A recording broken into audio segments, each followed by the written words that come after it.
Yaxşısın ama. Al katlamalık vermiyor. Gerçekten. Vurgulау жұмыстар басқармасы жиналысының хаттамасы Жаңаөзен қаласы 5 желтоқсан 2024 жыл.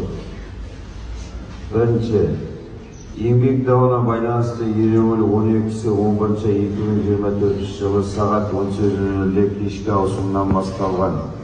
Яғни шешілмеген 6 талап талқылану үшін тоқтатылсын. Бұрғылау жұмыстар басқармасының және Өзенмұнайгаз акционерлік қоғамына қарасты басқа да жұмысшылар 100% 5-12 ай 2024 жылы жұмысқа шықсын.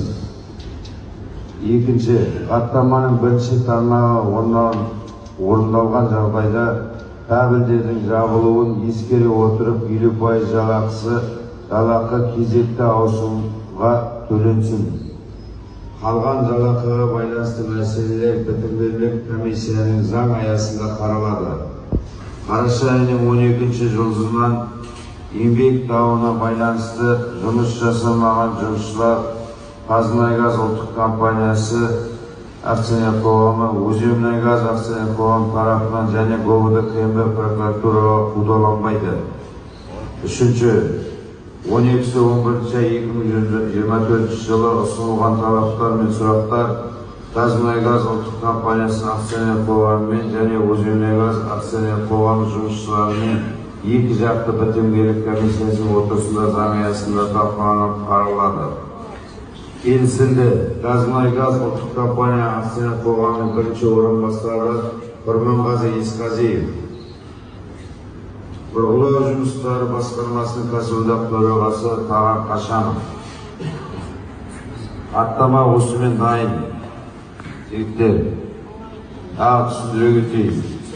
Мына жерде басқа мекемеден тұрған жұмысшыларымыз бар ғой. Соларды да қостым ішіне. Дұрыс. Сосын қалған жаңа үш тарап деп едік қой, ол заңдылығы бойынша жаңа юристпен ертең Қазмұнайгазға барып комиссия отырғанда солда екінші протоколмен үкіметтің араларын сол жерден шешілмейтін вопрос сол жерден тарттыра береміз деп хаттамамен жүреді. Осы хаттаманың аржағына тағы хаттама шыға береді. Бірінші сұрақ шешілсе 6 талаптың оған бір хаттама шығады. Екінші сұрақ үкімет керек болса оған үкімет шақыратын хаттама шығады. Түсінікті осы деп жатырмын да сендерге. Неге үш жақты болмай қалды деп жүрмең деп ойлап жатқаным ғой. Заңдылығымен жұмыс жасап жатыр. Дұрыс па? Ал жігіттер осымен бұйырса 50% ақшалар төленеді қазіргі бүгінге дейінгі. Сосын қалғанын үстіндегі қалған жалақысын жаңа бітімгерлік комиссиямен төлейміз. Неге десең, мына жерде ертең әртүрлі мекемеде жұмыс жасап жүрген жігіттерде түсінбеушілік пайда болады. Сол себепті осылай болды. Жарай ма? Сосын енді бұйырса енді рұқсат берсеңіз мені жігіттер бар санаулы, ұйықтамай, осы 20 шақтың үйіне бармай жүрген.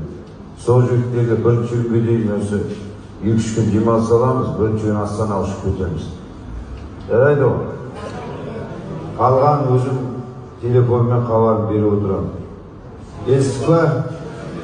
Ал жұмыс басталды жігіттер. Сағат жоқ. Сағатта